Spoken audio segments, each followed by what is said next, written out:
And we're going to have a bit of a fireside with Vanessa Kotler, who's the VP of People and Culture at PolicyMe. And we may have a special guest spot as well from Andrea Giraldo, who's the head of People and Culture and head of Performance and Total Rewards at Monster Labs. She's with us virtually, and we're seeing her on screen as if on cue. Andy, how are you? I'm good. So sorry. All right. I was really looking forward to it, but at least I'm here. Good to see you. Okay, we're going to be testing. There's an echo. We're going to be testing in-person and virtual panel here, so you'll forgive me if I'm, facing Vanessa, then going over to Andy. But we'll get going here. So our topic is overcoming roadblocks to insight-based innovation.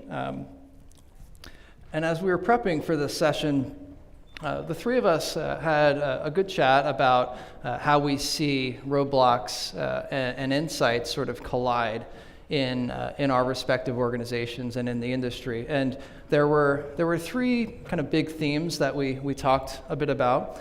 We talked about prioritization, just how you place bets, how you avoid the ocean boil.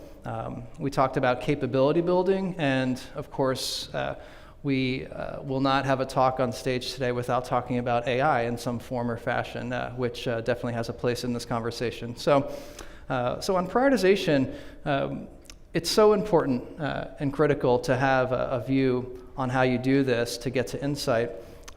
And linking that to business objectives is critical. So aligning to the team's day-to-day objectives and broader company goals.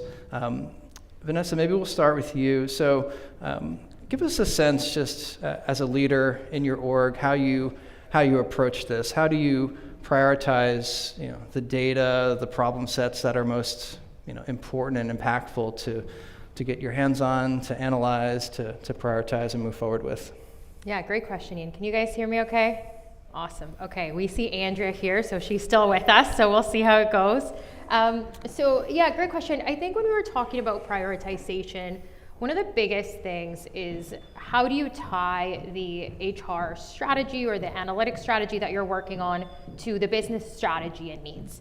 And I think so much of that comes from being embedded in the operations and really understanding what is on the mind of your CEO, what is on the mind of your executive team. If you're more at the practitioner level, what is on the minds of your managers? I think sometimes HR or analytics can get the criticism of, we're just working on our own projects and then we come back and share information, right? And I think it's so much more valuable when we figure out, okay, what do the business leaders need? And then how do we work with them to support that information and understanding for their actual challenges and problems that they're facing. So maybe to be a little bit more specific there, I think maybe a challenge that I've heard a lot about is we want higher performing managers, right? Or we want managers to be leading better. And how do we assess if our managers are effective? And one of the misses that I see, for example, is when we measure are my managers effective, right? Or we get the scoring of trying to collect the data, do I think my manager is effective as a leader?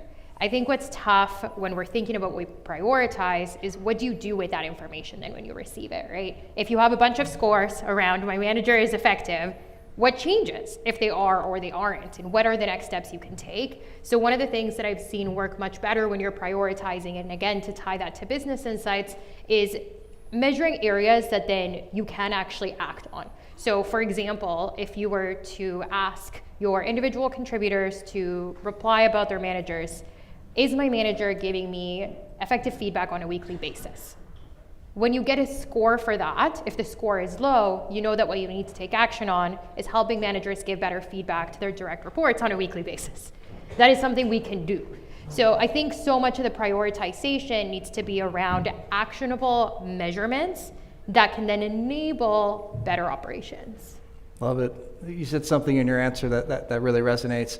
Understanding the business leaders' needs. So it said in another way, working backwards from what they care about, and what your programs and analytics and processes can do to help them achieve their ends, and not necessarily working forward from the data you have and what's right in front of you. So I really appreciate that. And I want to hear, Andy, how does this show up for you and your team at Monster Lab? How do you decide what to say yes to say no to, avoiding the ocean boil? If you're still with us, feel free to jump in.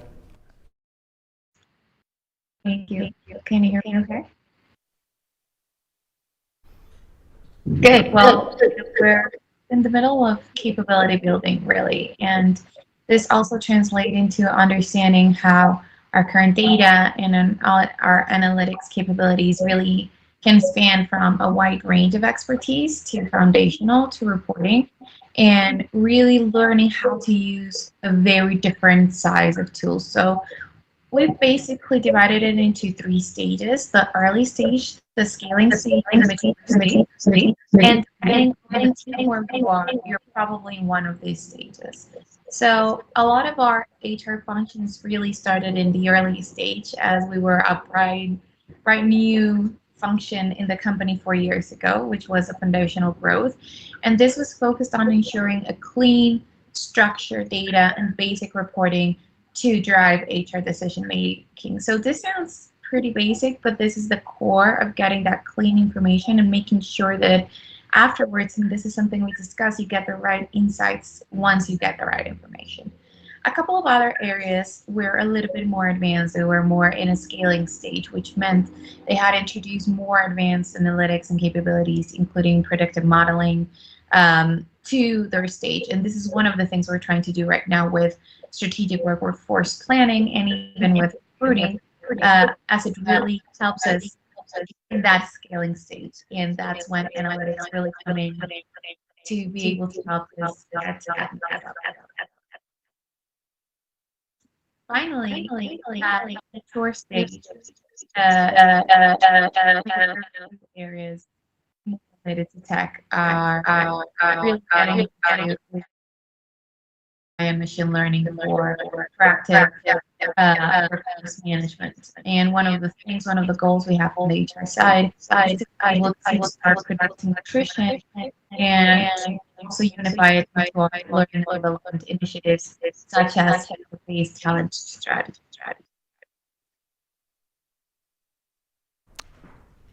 We had a little reverb in the room, but we caught, I think, all of that. Just to quickly recap, I think some of the key points that I just heard were really around capability building. And there's, when we think about capabilities, there's governance-related data management capabilities. There's capabilities related to your technology stack and infrastructure, the methods you use, simple querying methods, or maybe more advanced, not so simple data science methods to create insights, and then how you ship, so to speak, those insights to customers, to end users, to business leaders in the form of products. These are all different capabilities, and there's a bit of a step up from foundational capabilities that match the business leaders' needs to more advanced capabilities. And I think, often, for example, in the client set that we have at Icona, we typically look at large kind of enterprise HR organizations that are global Fortune 500s. They're very kind of matrixed and complex data ecosystems, and we see a pretty wide range of capabilities that some of which are very foundational, some of which are very advanced, and sometimes there's a mismatch of the capabilities you have and the capabilities you need for all kinds of reasons. But maybe I'll jump back over. Vanessa, how do you see this in your org?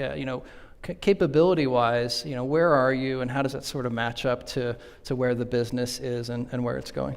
Yeah, good question. I think one of the things I loved that Andy was sharing amidst all the reverberation or the playback over there, I think that there's different moments in an organization's journey. And if you're a smaller company, obviously your needs are very different than if you're a very large company.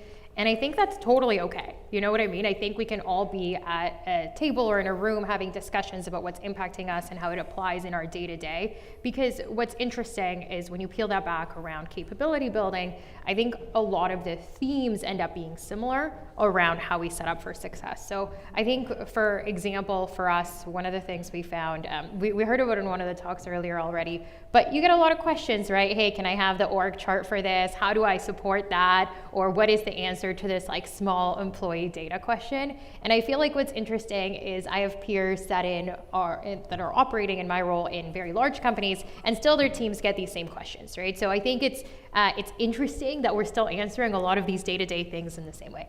I think when we talk about capability building, one of the things that's honestly really hard in the HR space is finding people that come with both the analytics background and then the HR background. And I think we even see it in this room and in the presenters today. It's not often the same person, right? Sometimes it's someone that comes from that analytics background and is like, I'm now going to work in HR analytics, but their background's not HR.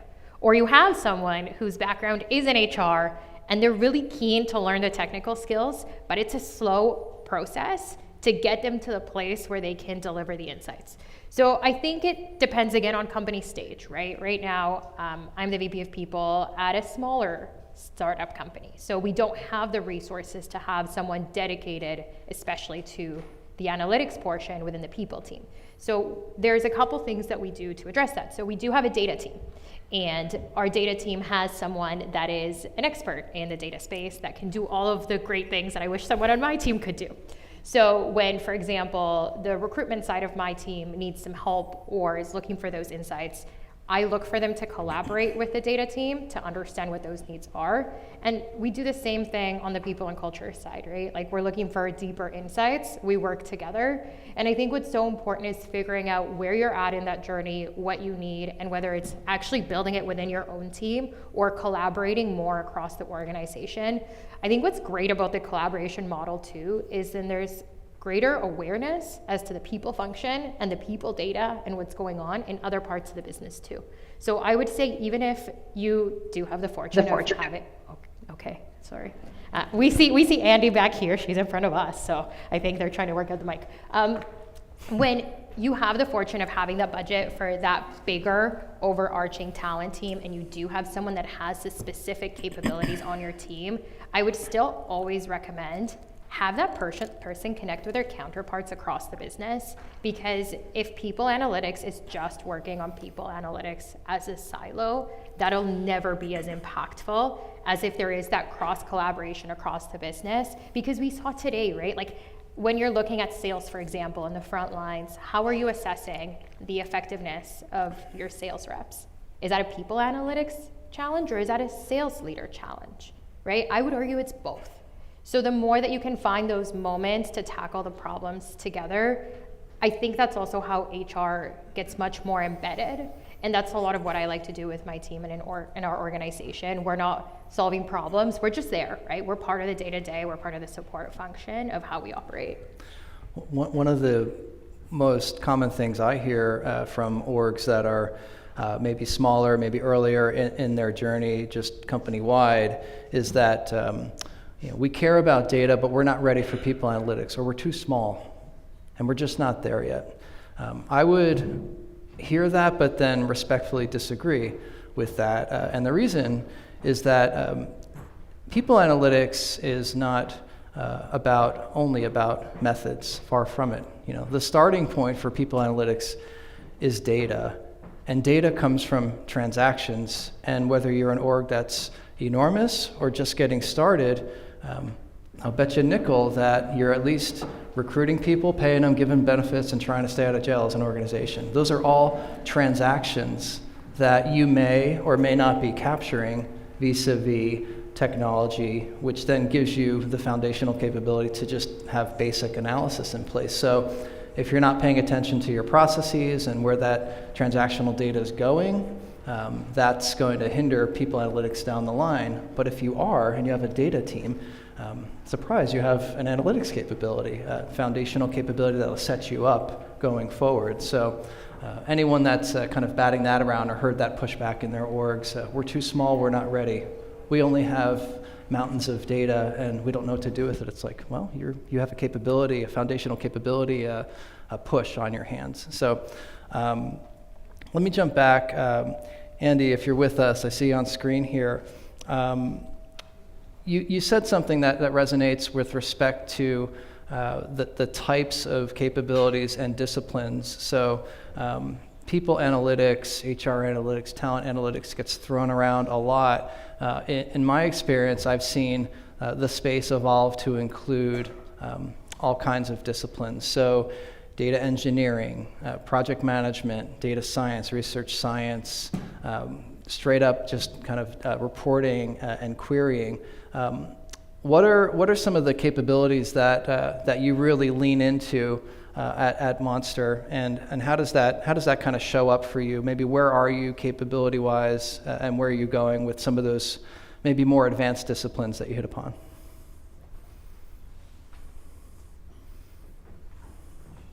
We can't hear her. Technical and functional capabilities has been a learning process, so I'm not gonna lie. And over-indexing on technical roles without a strong business translator usually leads to insights that aren't actionable, while too much focus on consulting skills without deep data expertise actually limits innovation in my experience. So I found around the 60-40 split favoring technical experts, but embedding them with HR business teams really helps maximize that impact. And those roles that I've really leaned towards have been project managers, first of all, even though they're not necessarily all of them data experts. They do work with data and insights every day with their own project.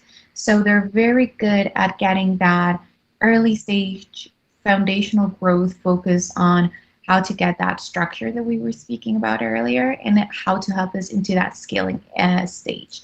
However, when we move from that scaling stage to that mature stage, when we're integrating AI and machine learning, to get a very nice, friendly, ambitious either data scientist or an engineer is always very helpful, because they are able to give us ideas and try to get us HR professionals outside of the box when thinking about what is it that we can do with this data, what is it that we can do when we're getting all these insights, and they do this on a day-to-day basis. So they're excellent at really helping us getting that started. And I think that's why the project managers, very early data engineers, but really a data engineer or just a regular AI general backend engineer can really help you. What you really need is to have that role, that technical role, someone who is very good at communicating and understanding different needs, stakeholder needs.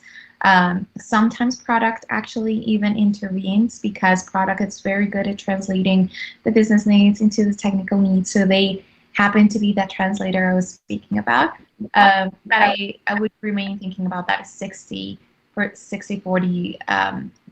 split favoring again technical experts.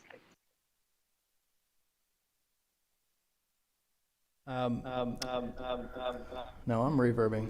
This is very trippy, in case anyone's not noticing.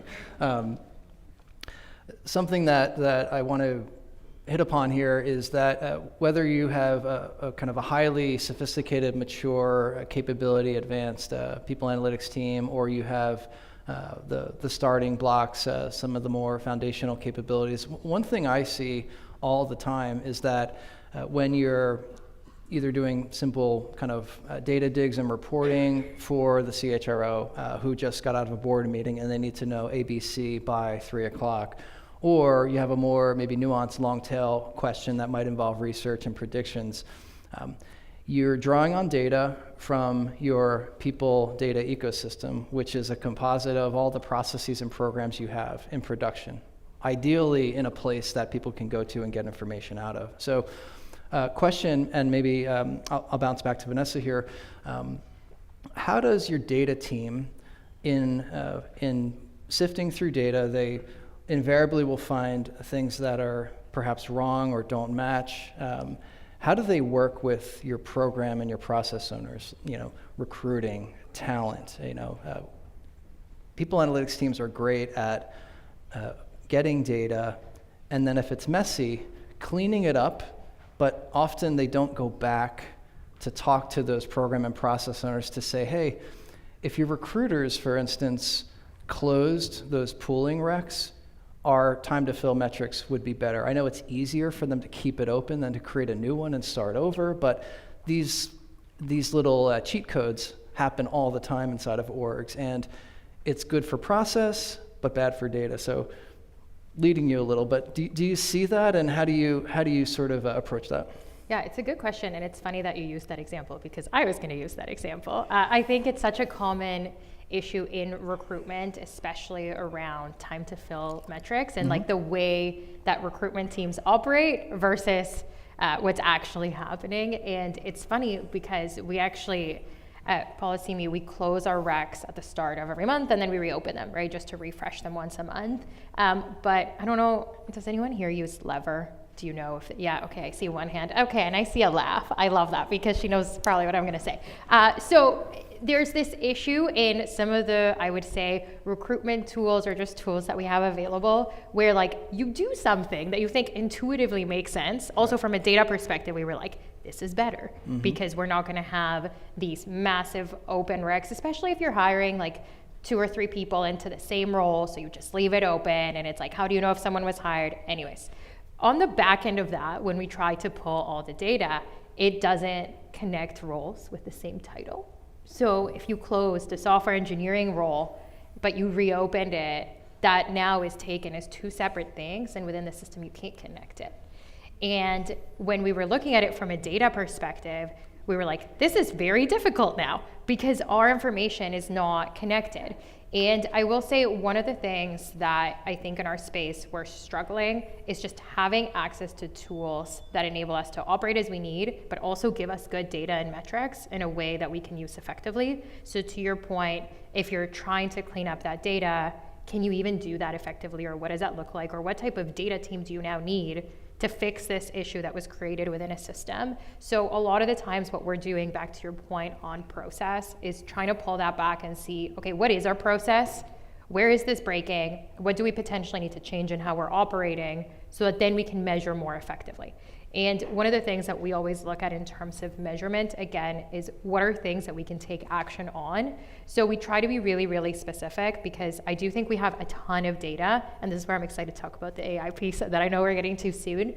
But I think that when you have so much data, it's super important to really, really hone in on like, what are the 3 to 5 things that people actually care about, and people being your CEO, your executive team, your managers, what are you going to report on, and clean that up? You know what I mean? Prioritize those areas, because I think in our space, unfortunately, we've had bad systems for years, right? Like there isn't an HR person I've talked to that is like, I love all of my tools. Like, does anyone even want to raise a hand? I love all of my tools. No, all I see is like, I'm going to sit quietly here and hope she asks, do I have problems with my tools today? See, like hands shooting up everywhere, right? Because that's the environment we're in, right? So I think we're still in that process of getting to that maturity. And I do think, I'm hopeful that AI could be our solution in some ways, and I will tell you more about what we're doing. But I'm always very hesitant to think that it'll solve our problems, because I think we've tried different things over the years, and I think our space is just not as prioritized in terms of the best tools from an analytics standpoint. Before we get to that, I do want to pause and just ask the crowd, who here is the head of HR for their organization? Okay, about a dozen hands. Who here is the head of or works on a people analytics team in the org? Okay, and who here is a consultant or a practitioner otherwise? The rest of the hands go up, I hope. One of the things that, as a PA practitioner for many years, I always dreaded is the following statement from the head of HR. I just got out of a meeting with blah. Can you just get me? And then proceeds to rattle off a bunch of data. And then that's hard to do. And then the follow-up is, I just don't get why that's so hard. Right? Everyone's hearing this and feeling this. So it warms my heart to be talking to 2 heads of HR that get why this is hard and why this takes so long. And again, it's not necessarily the accountability and scope and ownership of the PA team to fix the difficulties and maladies of the entire HR data ecosystem, which is why that sponsorship at the top of the house is so important. So that is a long-winded way of giving some warmth to Andy and Vanessa here for their insight into their own data ecosystems. Before we conclude, I do want to talk a little bit, obviously, about AI and how just simply your org and your team is using it and leading into it, and maybe some of the next steps that you see. Why don't we start with Vanessa, and then Andy, we'll jump over to you and we'll conclude. Awesome. Yeah, it's actually really interesting. I love talking about what other organizations are doing in terms of AI, because I think, over the last 12 to 18 months, I think there has not been a people event I've been to that has not had a panel or a moment about AI. What we've done is we started launching our AI strategy this year. We were building it out last year, which is co-led by me and then our CTO. And I think what's interesting is AI has so many different applications, but there's different levels of engagement with AI. So how we've split it is we have 3 levels of initiatives. Level 1 is initiatives that don't require any engineering capacity. It's just things that we can do as business people. Level 2 are initiatives that require software engineering support. So if you're going to implement a tool or a process, you need some software engineering capacity. And level 3 initiatives would be like critical changes to our business model and things that are going to be like new avenues for us to do business or revenue generating. And our focus this year is on level 1 and level 2. So things that we can implement as business people without needing software engineering support, and then things that do require that software engineering support.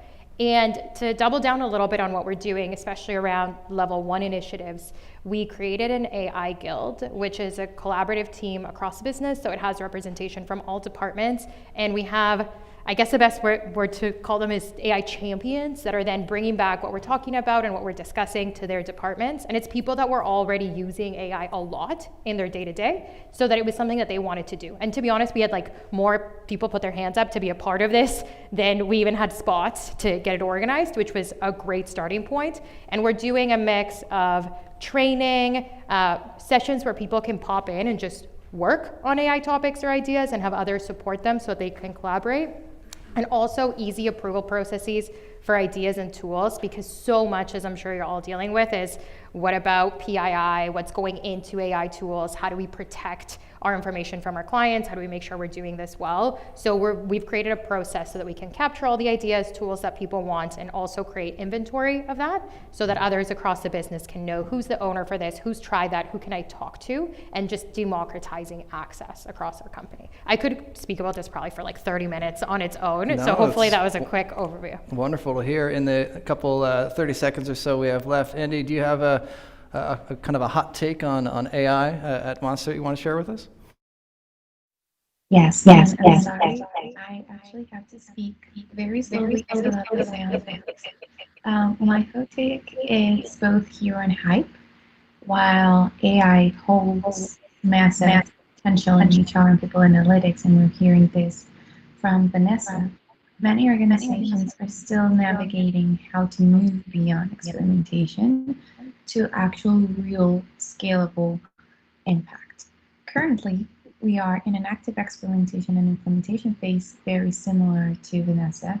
First, using Gen AI for knowledge management, HR self-service, and chatbot-driven employee experiences. We're also leveraging machine learning for predictive attrition models and workforce planning, as well as internal mobility insights, and exploring automated insights generation to help our business partners and our leaders make real-time data-driven decisions. AI is going to help by reducing a lot of the manual labor and effort, and I think this everyone will relate to and would want to, because this will also increase and has increased the accuracy of our workforce predictions and our workforce predictions, and enabling better personalization in talent strategies. However, challenges remain, especially in ensuring data privacy, avoiding bias in AI driven decisions, and getting HR leaders comfortable with AI powered recommendations. I think overall, AI is truly a game changer, especially for our roles. But truly, I think success will rely and depend on how well we integrate it into our business processes without really losing the human touch in HR. Well said, well said. We'll close. My hot take on AI is that we've been, all of us, living with AI for a long time. Generative AI language models are relatively new. And if anyone says that they've figured it out, that we know how generative AI language models are plugging into our business operations, call them out on that, because I think we're at the front end of probably a 10 to 15 year arc of how orgs use generative AI, not unlike many of us were thinking about in 1999, 2000, Y2K. Anyone remembers that? How will we use this new technology called the internet in our day-to-day operations? That was a thing once. It's not a thing anymore, but it is now a thing with generative AI. So with that, I want to thank Andy and Vanessa for bridging the technology gaps here today and for their insights. Give it up.